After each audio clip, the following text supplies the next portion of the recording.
Friendship performs a small miracle in us.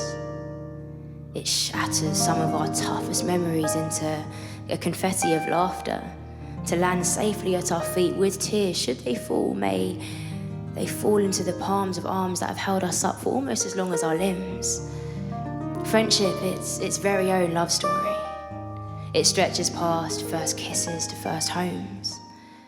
So long live the friends that stayed way longer than lovers, that growing insignificance of blood as once strangers become sisters and brothers. I'm reminded of my power in the presence of friends. There's just something in my woman that brings out my best. A laugh to laugh I'd love to never end. In the summer I always find myself again, so tucked in between the earth and sky, as the sun runs its rays across my thighs and the grass grazes me from either side, and my friends look like angels in the light, lending lips to nostalgia to hold the night. Oh, how friendship is the finest gift of time. We decide whether tonight is beats or rhymes, heels or flats, jeans, nice top or show some back. Pre-drinks at mine, is it cars or cabs, tequila or wine? It's our first night back, it's been a long lockdown. DJ ran it back to tracks that came out when we couldn't come out. Tonight is all about reconnecting sound. Tonight is all about reconnecting sound.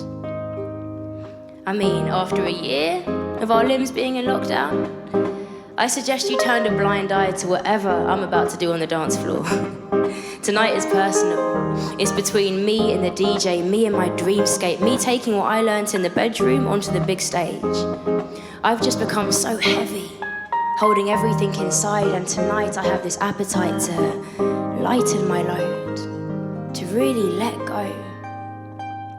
So for one night, let's just dance as if the rest of the world goes blind. As I surf my skin with oils and use gel to hold my coils, I realise something huge has changed.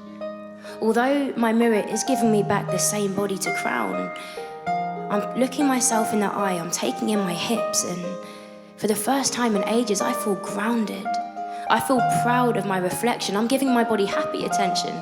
I'm thanking it for keeping me alive instead of picking apart my nose and my thighs. And it's at this point I realise it's your mind's eye that determines the lens in which you view the rest of life, which I guess makes gratitude the first door to seeing the beauty that walks you home back to yourself.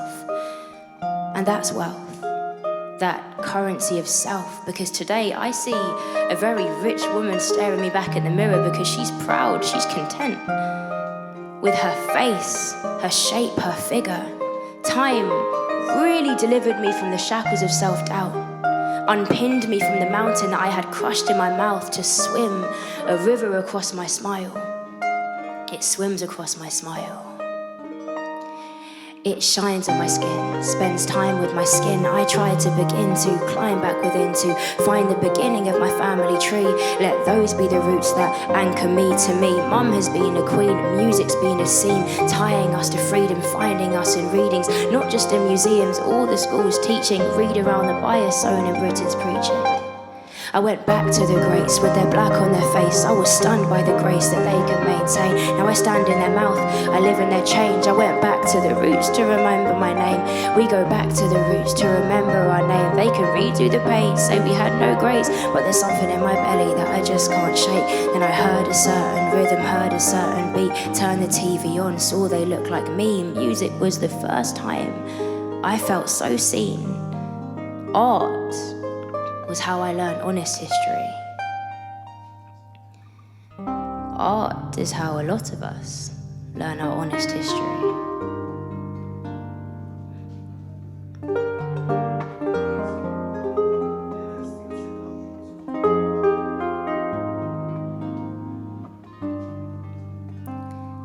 like a kite torn from the sky. So many of us removed from flight in the playground that we begun to see through a kaleidoscope of black and white and black. Our history textbooks burning our self-esteem away in our bags, because imagine that.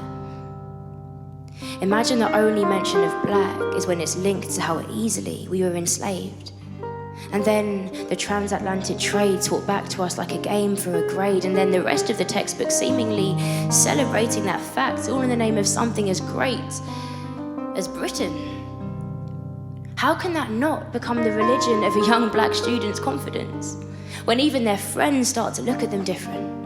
And the same stories of home that used to shoot smiles across their face, they just don't hit the same when they're met with doubt, because the classroom told them that our history stops and starts at slaves. I just don't bother anymore. But we do get a Black History Month Day, where we get to celebrate MLK and Nelson Mandela and Miss Rosa Parks. I just hate that this is seen as the only part of our story worth studying, when black people's contribution to Britain alone is undeniable and astonishing. Listen, I get that in a time of empire, of course it's necessary to perpetuate these hierarchies and divides. To justify war, even the youngest minds need to be taught to have pride. But in 2021, shouldn't we have let death come to the dying parts of history? Surely, all that should be left is regret, not the same chapters that breed that same half history, divide, resentment. I never got to bask in that audacious self-esteem that I believe all teens should breathe in. Mum told me I was a queen, but school told me black was weak, and then that is the consistent narrative on TV. Let me tell you, there is no limit to the burn of a history that continues to reap and sow. Shouldn't a man desire to become better than the country he's known? What is it about such sensitive flesh that welcomes the treatment of a stone? Somewhere, a young black girl wakes and she wishes her skin was whiter, something lighter to carry than the mountain of melanin that she is too young to find so heavy so soon. What a shame to be born straight back into the old shackles of your race.